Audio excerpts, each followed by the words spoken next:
Hello friends, let us start with chapter 2, Cell, the building block of life. It is widely accepted among the scientific community that life originated in water. Some researchers believe that life may have originated in small water pools with changing environmental conditions rather than in oceans. So we think that 70% of the earth's surface is water and life might have started in oceans. But some researchers believe that it has started in small pools. Now, where are these pools? These pools represent very high temperature and conditions like the beginning of the earth. At the beginning, earth was a hot sphere of gases and matter. Liquids were also there. So, in India, hot springs of Puga Valley, Ladakh mountain maintain very high temperature in Ladakh.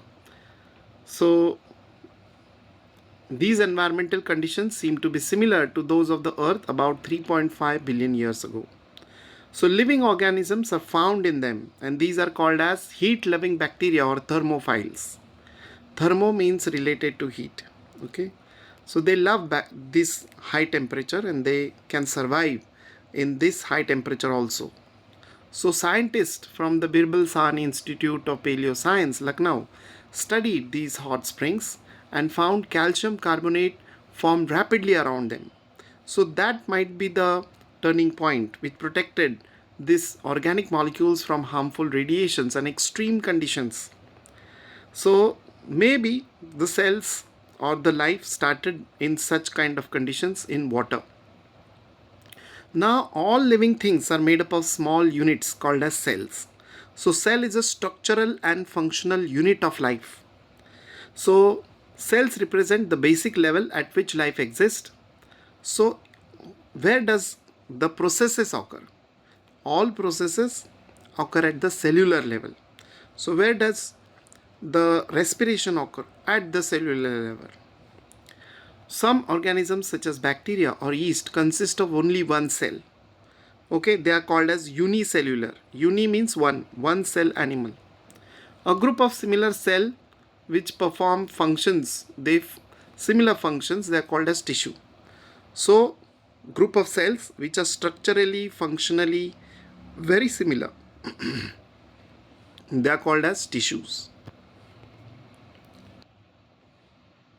Now, different tissues are organized to form organs, and several organs come together to form systems. Tissues come together to form organs. Okay, organs comes together to form organ systems, and organ systems come together to form an individual organism.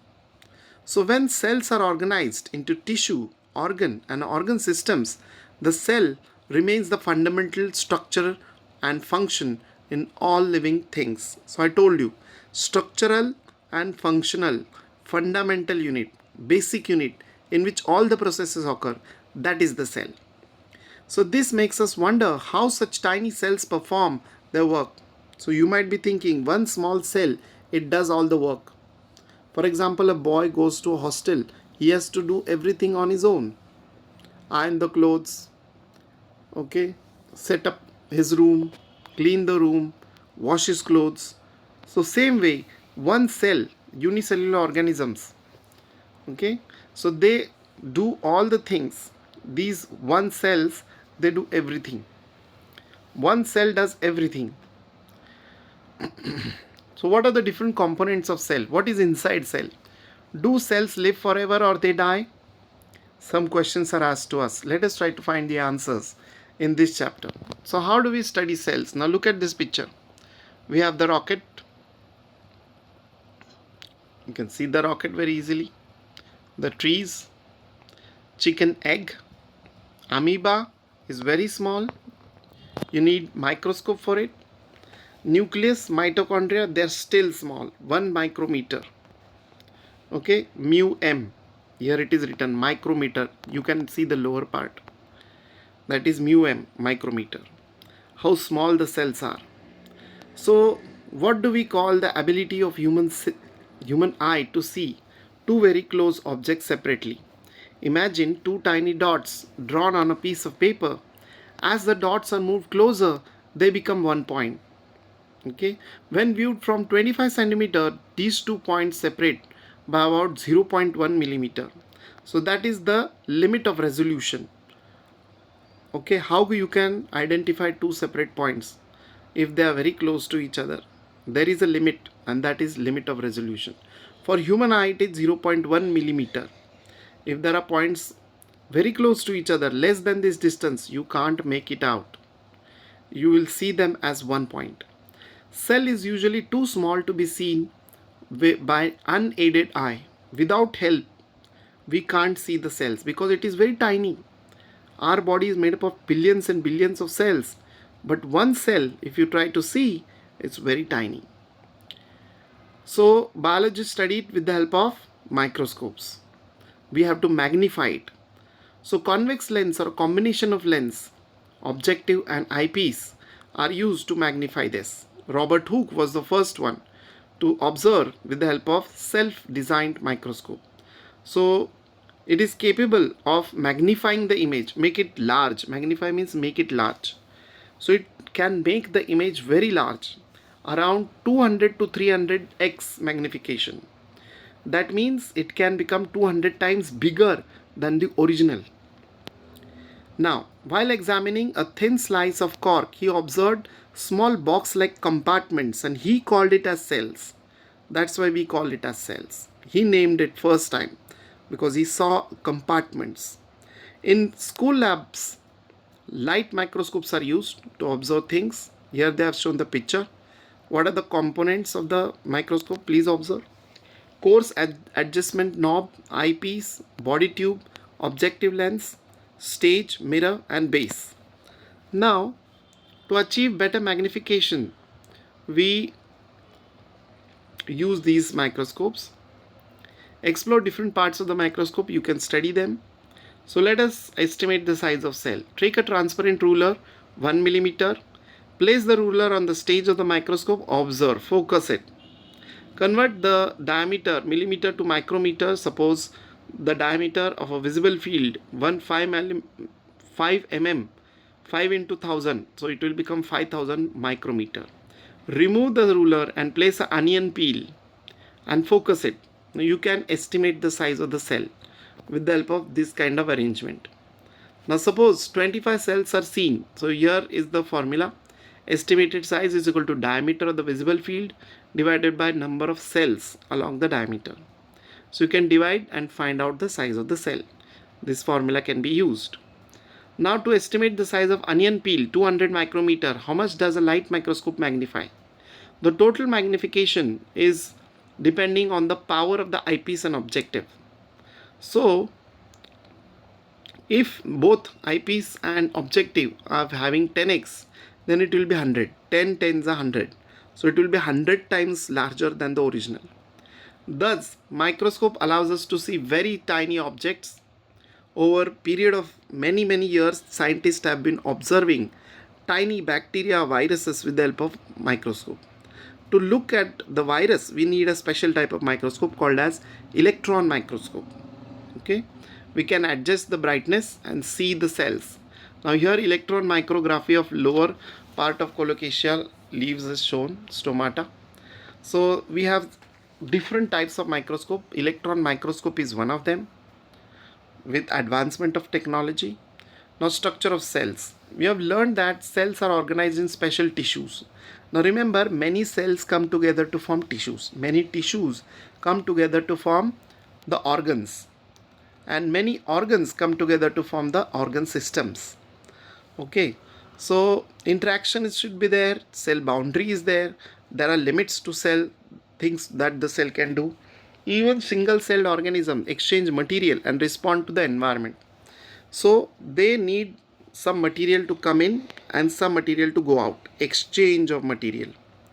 Okay, whatever they require, they'll take food. Whatever they don't require, toxic substance, they will take it out.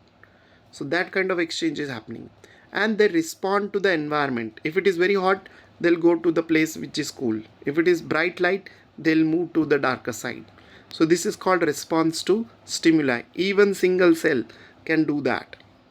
It has intelligence, that much intelligence to preserve itself. Now, what is a cell membrane? Universal feature of cell. So, every cell has this cell membrane.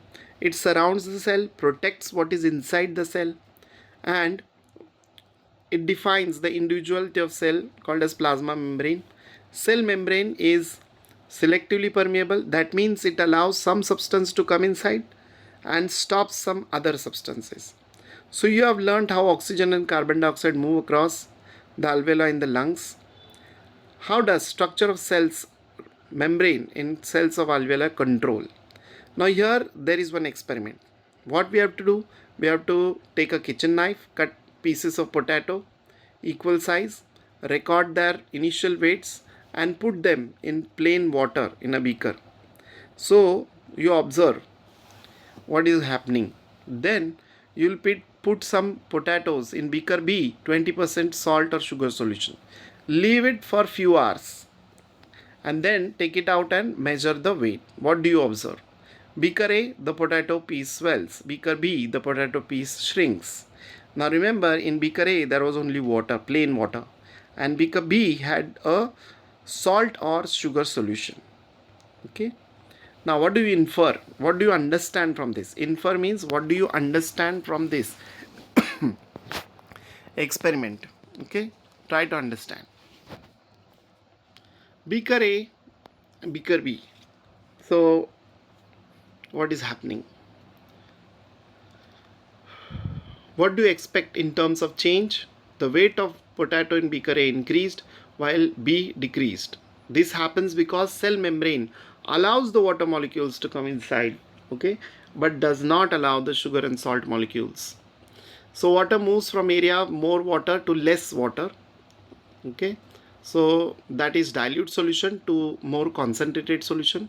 This movement is called selectively permeable, called as osmosis. Now, diffusion is the net movement of particles from higher to lower concentration. Osmosis is the diffusion of water across selectively permeable membrane. So in plants, water from soil enters root cells by process of osmosis. So roots of plants, they are in the water, in the soil. Soil contains water. That water which is outside enters into the roots because of osmosis. Because inside there is less water. Outside water can enter, but inside salts cannot go out. This is called selectively permeable membrane. It is allowing some substance to come in and stopping other substances. Okay. Now here they have shown us with the help of pictures. Isotonic solution, hypotonic solution, hypertonic solution. Now isotonic means what? Solute concentration is equal to solute concentration of intra and extracellular is same, inside and outside. Intra means inside, okay, extracellular same. Now sometimes solute concentration of extracellular is less than the inside, then hypotonic, and the other way around is hypertonic. That means solute concentration extracellular outside is greater than what is inside, hypertonic solution. Now here you can see the picture of cell membrane. It has some proteins, fat molecules, bilipid layer, and it allows some substance to come inside and other substance to stop. So this is the fluid mosaic model which explains the structure of the plasma membrane. Molecules can move sideways, flip and rotate in this because it is fluid. It can change its position. So they are gatekeepers. They allow some substance to come and stop other substances. Okay. Now all living cells communicate with the surrounding and with each other. Cells of plants, fungi and bacteria have additional layer, and that is called as cell wall. So cell wall is speciality of plants. Okay. Now let us investigate. Prepare a temporary slide of onion leaf, royo leaf and mount it. Safranin is the dye, the color which colors the cells. Observe it under microscope. So you can gently scrape your inner part of your tongue, of your mouth, cheek, and then put it under microscope and observe. Methylene blue is the stain that you have to use. Stain is the color, because cells are colorless, it contains mostly water, so you will not be able to see what is inside, so you need to color it. So these stains color what is inside the cell. Okay, they are specific.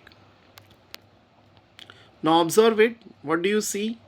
So prepare two sides. You can see it in picture. What are the cell wall, what is inside the cell. It is visible because of the stains. You can see the boundaries, cell boundaries and all. Outer covering of the cell. In general, plants cannot move from one place to another, so they need to be strong, they need to be rigid. That's why cell walls are there. Cell wall help the plants, the leaves and flowers to remain firm.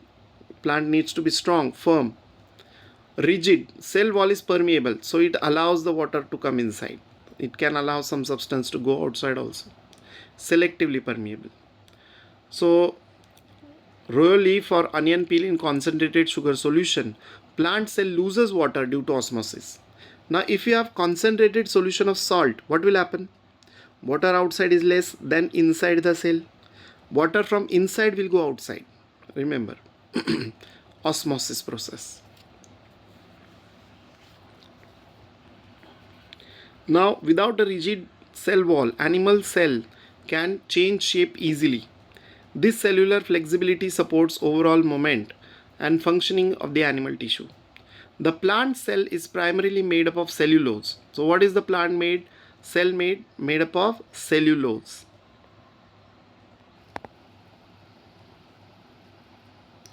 Now what is cellulose? Cellulose is made up of carbon, hydrogen, oxygen. It's a polymer of glucose. Many glucose molecules come together to form cellulose. Cellulose in our diet acts as a roughage, helps in digestion. Some microorganisms like fungi and bacteria also have a cell wall to provide protection and structural support to their cell.